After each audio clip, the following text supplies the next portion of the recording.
Ipa. Okay na. Higpit ka na. Higpitin na siya. Okay, so kabit na.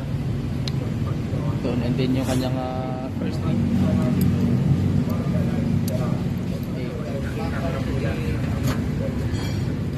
So, kailangan meron kayong tools guys, kaya para hindi kayo mahirapan. Punong mga boltos. Punong na no. So pag umiikot, ibig sabihin, okay na ano. Tapos eh. Okay, so steel pa rin, ganun pa rin, cement, gasket all.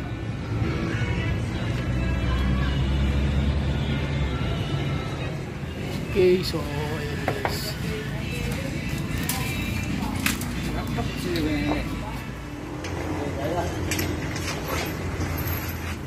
Tingnan no? So ayan na. Kabit-kabit na. Pagpalang araw guys, another basic pointers tutorials na naman tayo. Toyota Revo 2L engine. So ang gagawin natin ngayon is mag-overhaul tayo, mag-assemble tayo 100% from main journal to timing, and then setting ng mga piston, setting ng kanyang piston ring, at saka yung buong mechanism ng kanyang cylinder head, paglagay ng cylinder head gasket, at yung paglalagay ng kanyang buong sistema sa kanyang rocker arm, mga timing mechanism. Okay, so samahan nyo ako sa simpleng tutorial guys.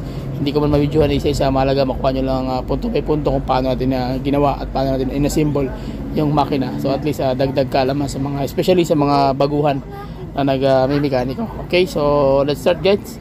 Tara. Araw guys, another basic pointers tutorials na naman tayo tungkol naman sa Toyota Revo na 2L engine. So ang gagawin natin ngayon is mag-undergo tayo ng overhaul. So ang gagawin natin step ngayon guys, basic pointers tutorials pa rin is magkakabit tayo ng main journal, tapos yung kanyang piston, ulit ng red bearing, main red bearing, at saka yung kanyang piston ring setup na yon. So yun ang ipakita ko sa inyo guys, so paano na nyo makikita yung step by step, punto by punto kung paano titirahin. Okay, so tara, samahan nyo ako, basic pointers pa rin. Let's start, let's do it, pasok.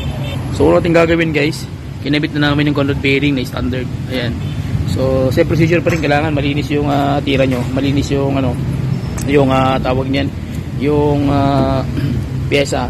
So nakabit na to, higpit na to ba, Brad? Higpit na yan. So double check yan Brad, yung kanyang yung anong tawag pa to? Spray jet. So yung kanyang spray jet guys, ayan nakamarking yan. Okay. So ihigpitan na lang yan. Plastic. So ito yung liner niya, hindi na kami nagpalitan ng liner, okay pa naman yung liner niya. So ito ang pinalitan natin na yung mga parts ating ginagamit, yan, kailangan Japan brand. So Daido, kaya na brand na kailangan Daido. Okay, kailangan talaga Japan brand, hindi pwede yung ordinary brand. Yan yung Conrad, Daido din. So yung kanyang washer Daido, tapos yung kanyang tawag niyan, piston ring, NPR, kung DRIK, okay pa na, basta mga Japan brand, panalo na. Okay, tapos yung ating main journal, so makintab talaga guys, nakapolish na ito. Hindi natin binawasan yan, pinapolish lang natin. Kasi yung first vlog natin, ito yung may sabit dyan, number 3. So ito, so may kain talaga yan, pero ngayon pinapolish lang natin, okay na. Okay, so sige, set up na natin guys. Higpit na. So nahigpit na, so ang gawin natin movie sa yung main journal naman ay kakabit natin. Sige,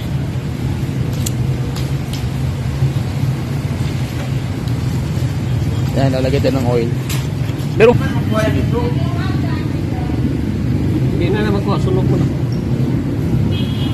okay, yan, tapos umiikot dapat. Okay, cross washer. So next move natin gagawin guys, maglalagay tayo na tatawag na cross washer. So ayan, ang ating mga birador, Brad Ping, Brad, shout out, Yat, Smiley, Nen, mga pugi kayo mga birada ba. Sige, so Bukas na.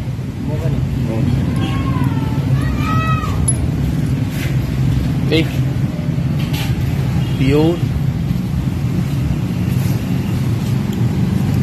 Okay, so basic pointers pa rin guys, magkakabit ka ito, kailangan itong may groove na yan, kabilaan kailangan nakaharap yan sa dito, kung saan yung umiikot portion doon siya nakaharap kasi supply ito ng oil. Okay, so ito sa taas na to, so ang sa ilalim ayun.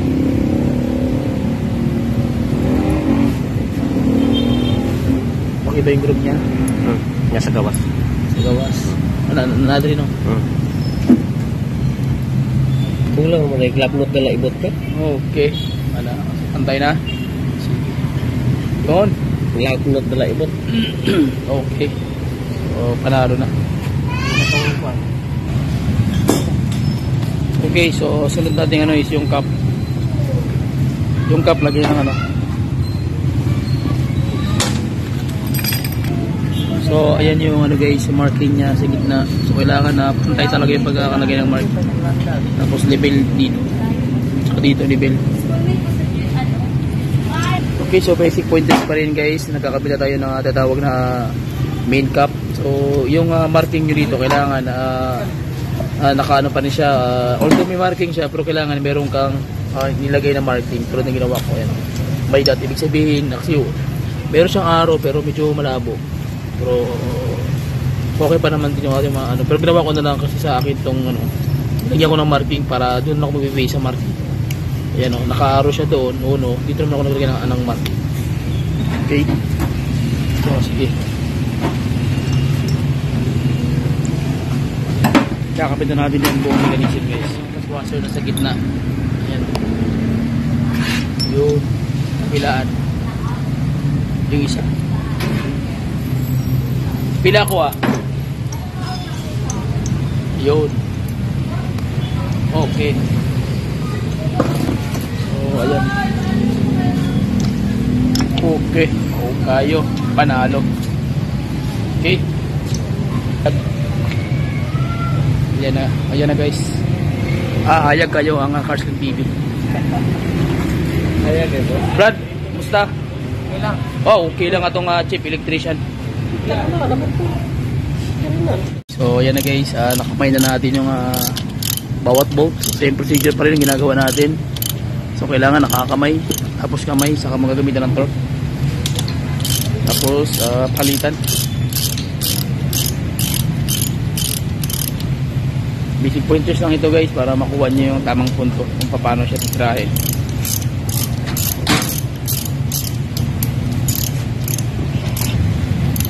Kayo, man kaya ko nagpula no? Maayo ang pun. Oh, diyang gignan. Sana na lang sir, ana na lang sir kay.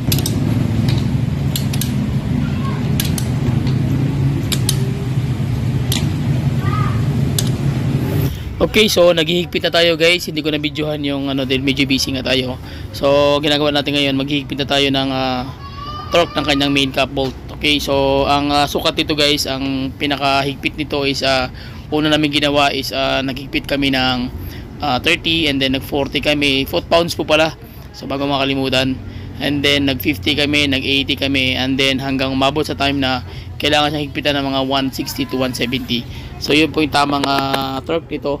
Sapagkat pag hindi po kayo hindi niyo po kabisado yung torque, yung foot-pounds nito, naglo-lose po yan sa katagalan. Hindi man siya after 1 month. So may mga 2 to 3 months naglo-lose po yan. So kailangan niya na maghigpit po kayo. Kaya naglalaro siya ng mga 180, ganyan ang higpit. Okay? So 150 to 180 ang range ng depende sa torque guys. Kung makikita nyo, ayan, almost 180 na siya. Okay? So yun ang mga basic pointers na dapat yung matutunan. So kita nyo naman, halos marami kaming tao dito. Ayan, 180. Okay? So hanggang 180 yung pinaka sagad na yun na higpit guys, 180 lang. Okay? So kita nyo naman marami kami dahil talagang ang higpit na 180 medyo malakas na, kailangan na pigil mo nito. Okay? So makuha nyo lang yung punto by punto, panalo na. So next step na gagawin is paikutin natin yung crankshaft. So okay, basic pointers pa rin after nyo maghigpit ng main cap bolt tsaka yung kanyang lahat ng kanyang bolt. Kailangan umiikot yan guys, nakakamay yan. Okay, so kita nyo naman napaka smooth, walang sabit. Okay, so yun ang mga basic pointers guys. At least alam nyo yung mga dapat yung gawin. Okay, step natin gagawin is set up tayo ng buong mechanism ng piston. Yung piston na ikakabitan natin guys, yun pa rin, meron akong tutorials yan kung paano kinabit yan. May marking yan, may kanya-kanyang letters or numbers na dapat mong sundin na nakatap yung mga letters or numbers bago mo ikabit yung buong piston ring. Okay, so at least kuha nyo yung punto by punto. Okay, so magkakabila tayo ng guys, mechanism ng ring. So ito pa rin, basic pointers pa rin. Ayan, makita nyo guys yung arrow. Ayan, so hindi makikita yan pag once na madumi pa. So malinis siya kung makikita mo. Pero bago kayo magtatanggal, kailangan maglalagay muna kayo ng sarili niyang marking. Ito na ginawa ko. Ayan o. So nag-marking ako dito ng 1, 2, 3. Ibig sabihin, tatlo siya. So dito ko nilagay sa bandang dulo kasi ibig sabihin doon siya nakaharap. So yung ano niya rin, marking niya rin doon din nakaharap yan. Pero mas maganda yung maglalagay ka ng sariling marking para ikaw mismo nakakaalam kung saan siya nakaharap. Okay, para hindi ka malito. Kasi, so yung marking brand. So pati magkakapit ka na rin, kailangan yung marking brand na yun. Okay? Sige. Yun, and then yung kanyang first ring. Yan, yung marking.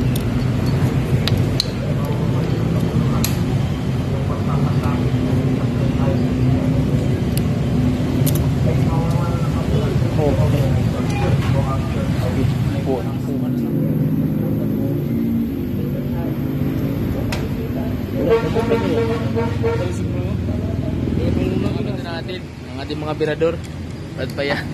Well, ang atong chip electronics. Sir, wanto sa kuslikon. So ayan, kakabit natin. Triangle na ni. Okay.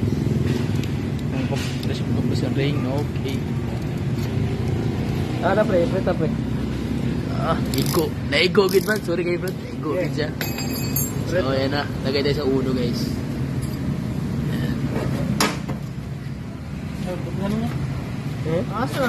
Okay.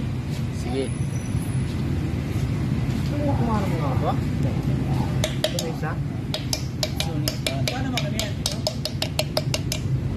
Ada pre. Okay. Sige. Yun o. Okay. Ano? Pa? Sige. Okay. Masang ko na kapan eh. Okay. So, yung marking niya, ayan. Tapat yan dito sa marking na to. Good. Yun o.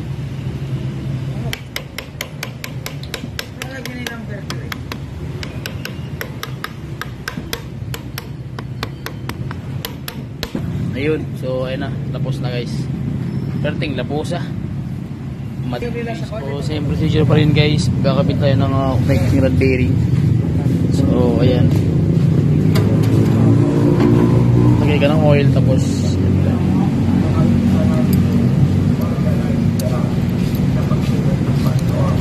hindi natin ma-step video guys kasi medyo busy tayo. Kaya ayan, mga basic pointers na lang para makita nyo lang, mahalaga makita nyo punto by punto para tirahin. So pagkatapos sa conduit bearing naman tayo, ay sa cap, connecting cap naman tayo maglalagay. May isa no? Yun. Okay. Yan. Set up na yung mark sa pool. Okay.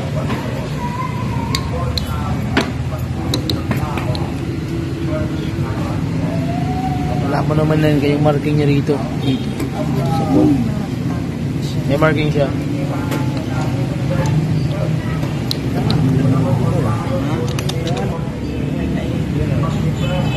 Baliktad. Okay. Yung marking naman. Okay. So, masilip pa naman sa likod. Ayan, sa loob. Ayan. Kabilaan. Okay.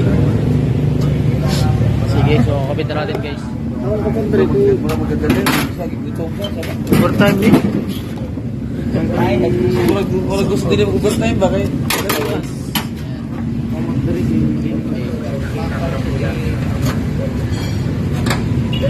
So, nasa number, ano tayo guys? 3.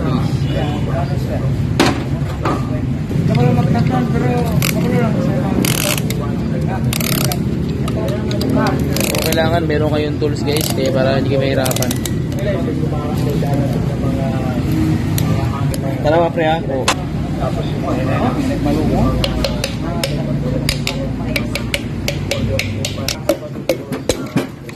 Okay. Yun. Sige, dok-dok. Yeah. Sige bro, dok-dok. Ayun. Na. Kainig sulod. Hindi mo sakit ang ring. Okay. So, yan na. Yung last part, number 4. Number 3. Number 3. So, part na yan guys. Ang 2 tsaka 3, yan ang tatawag na running mate. Ang 1 tsaka yung 4 running mate yan. Okay. Ang 143 to, ang tawag dyan is firing order. Ang tulo, ha? Ang tulo ka pisto. 1-3. Yun, salpak. Okay? Yun. Okay. So, ayun na. Salpak na guys. Ilalak na. Siigpit na lang tayo mamaya. Okay? Ang ating mga birador guys. Bagong recruit. Bagong recruit. Membro ng mga Axe Gang. Tayo guys. Ng kanyang cup.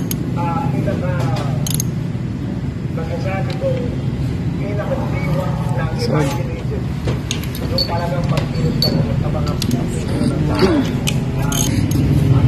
okay.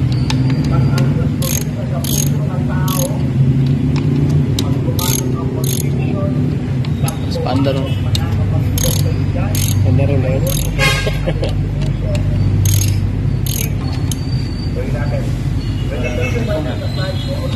Then, paikutin agad.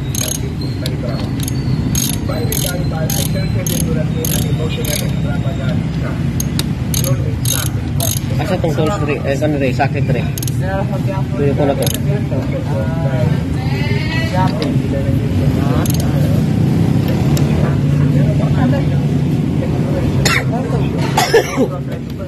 Sabutin. Yun.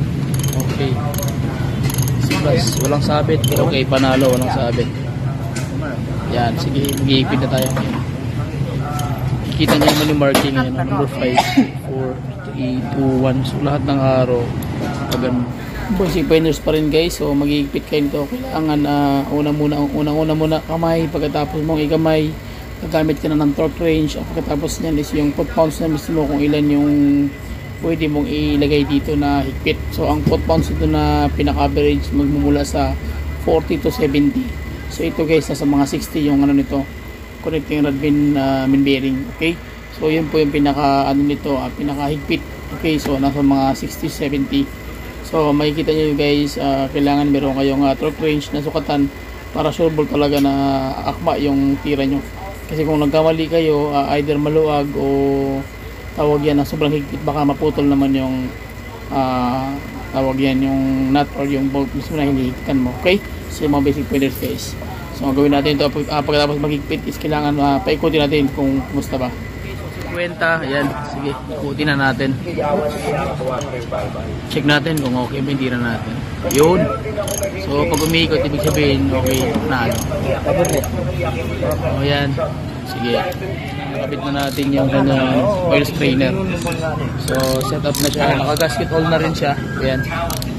So sunod natin gagawin is yung ano naman, doon sa kabila. Okay, so nakabit na namin yung kanyang crankcase cover. So inumaga na kami. So okay naman yung sealant sa lahat ng portion ng kanyang lips. Okay naman so far. Kahit silipin natin, talagang pantay na siya. Okay?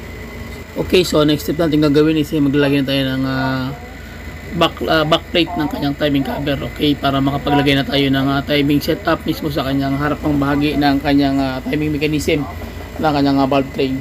Okay, so maglalagay mo dyan ng gasket all. After that, diretso tayo. So fast forward natin guys para diretso tayo. So tara, let's go.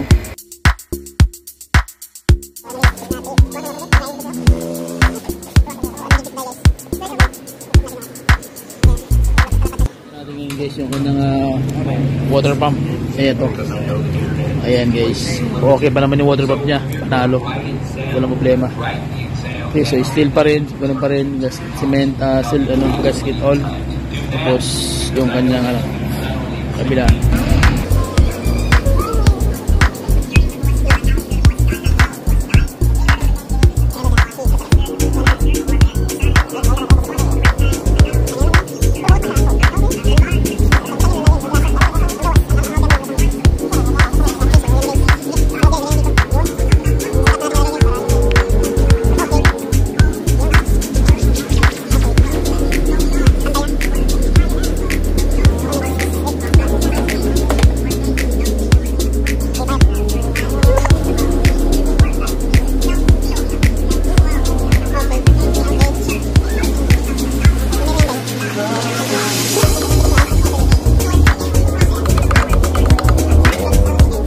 Okay, so tapos na ikabit natin yung kanyang backplate ng kanyang timing cover guys. So ang gagawin natin, ikakabit muna namin itong timing gear ng kanyang main journal para sureball talaga na mai-timing muna natin magkaroon ng tamang setup yung kanyang TDC o yung kanyang top dead center.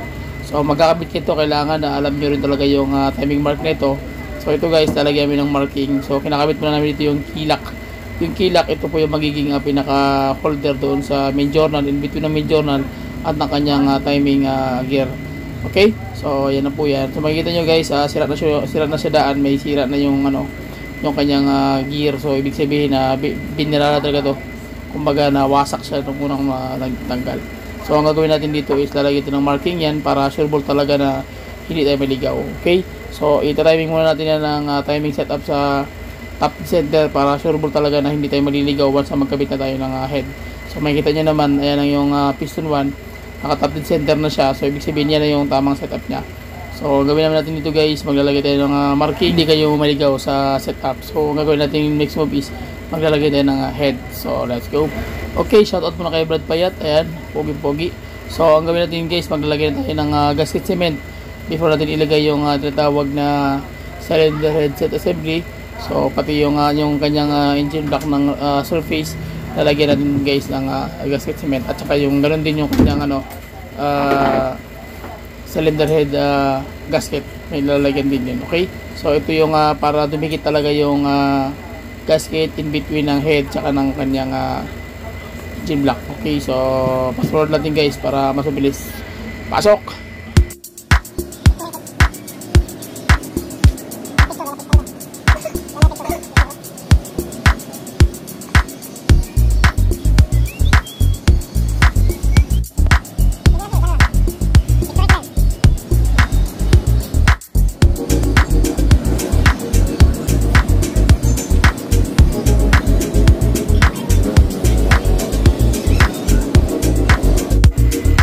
Okay, so kabit na natin guys yung kanyang cylinder head gasket na mayroong gasket cement.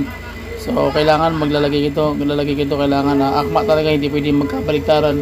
Kasi kung magkabaliktaran guys, wala na yung passage ng oil, so magkakaproblema ka talaga. So okay, so kabit natin guys yung cylinder head. So tara, let's go. Basic pointers pa rin guys, magkakabit kayo ng cylinder head. Kailangan ingatan nyo na hindi lumapat yung corner doon sa cylinder head gasket, kasi pag lumapat yun guys, magkakaroon ka ng problema. Dahil ay doon dadaan yung combustion chamber, yung pinaka compression niya, or yung kanyang water system, yung coolant. Okay, baka doon sa papupunta naman sa passage, papunta doon sa oil cooler system niya. So kaya ingatan nyo guys, kailangan lapat na lapat yan at walang talagang problema. Okay, so ang basic pointers na yun guys para makuha nyo. Okay, so nakabit na natin yung cylinder head set assembly. So hindi naman tinabidyohan yung buong proseso, pero mahalaga makuha nyo lang basic pointers sapagkat medyo busy talaga tayo guys. So ito na yung housing assembly. So ikinabit na rin namin yung kanyang intake manifold at saka itong assembly ng thermostat assembly guys. So ikakabit na natin yan dyan sa loob. Okay, so next move natin gagawin ito guys is magkakabit na tayo ng timing setup ng kanyang mechanism ng timing chain. So tara, let's go. Okay, so basic pointers pa rin guys, magkakabit kayo ito. Kailangan yung kilak nya set up talaga yan, tsaka akma-akma na hindi siya gagalaw bago kayo maglalagay ng pinaka camshaft bolt. Okay, yung pinaka lock mismo sa may kanyang timing sprocket gear. Okay, so check natin guys muna bago natin kakabit yung timing mechanism, yung kanyang setup. So tara. Okay, so ito na yung main crankshaft na ating pinaglagyan natin ng timing mark na kulay white, yung kanyang timing setup at saka yung kanyang injection pump setup. Ayan na rin guys, nakalagay na rin marking para dito tayo mahirapan, pati yung kanyang overhead camshaft. So meron ding gatla yan dyan sa ilalim, arrow din. So ang ginawa namin, nilagyan natin ng marking para sureball talaga. Okay, so magsiset up kayo dito guys, kailangan na alam nyo talaga yung mechanism ng kanyang timing, kasi para hindi kayo mamali. Mas maganda na yung although nagdi-DIY kayo, kailangan alam nyo rin talaga yung buong setup nito, kasi kung hindi medyo mahirapan kayo, baka magkamali kayo, so mas lalong lumaki yung damage. So kailangan meron kayong kaibigan na mekaniko na magiging supervise sa bawat galaw nyo. Okay, so review natin guys yung tamang setup ng ginawa nating marking. So ayan na, nakikita nyo buong setup na yan, ready for takip na lang yan. So check muna natin yung taming marking. So ayan yung kanyang overhead camshaft, may makikita kayong marking na arrow. So center dun sa kanyang gatla, same lang din dito sa kanyang injection pump. Ayan, may gatla, center din. And then sa main journal, yung nilagyan natin ng marking guys, ayan o, yung key lock tsaka yung marking sa pole na sa pole. Okay, and then yung timing kanyang balancer guys, okay na yan kahit wala na siyang setup doon. Okay, so at least ikakabit natin to diretso guys, and then tawag yan, hindi natin ito mga pandar sapagkat mayroon pa itong kulang na pyesa, yung kanyang transmission. So malaga makuha nyo yung basic pointers kung paano ito kinabit-kabit. At least alam nyo yung paano yung pagkakasunod. Okay, so sige, fast forward natin. Tara, let's go.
Okay, so ayan na guys, nakabit na natin yung buong system. Okay, so okay na rin yung kulang, talagyan na rin natin. So hindi mo natin mapapandar sapagkat may kulang pa yung ganyan transmission. So at least nakuha nyo yung basic pointers guys, kung paano pagka-setup nito.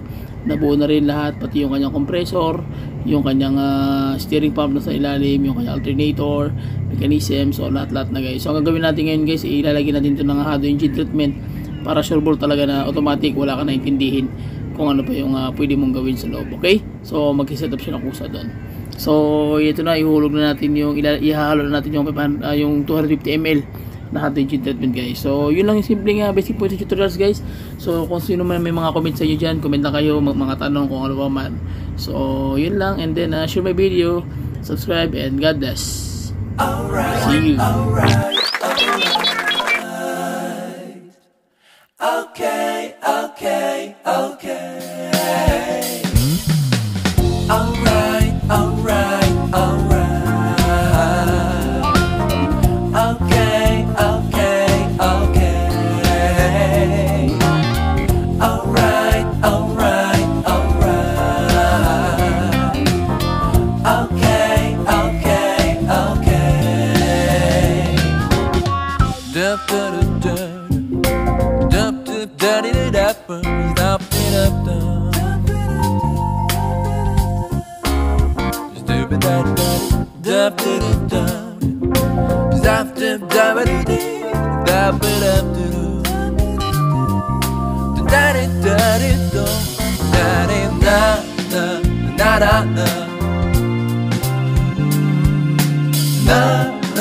Na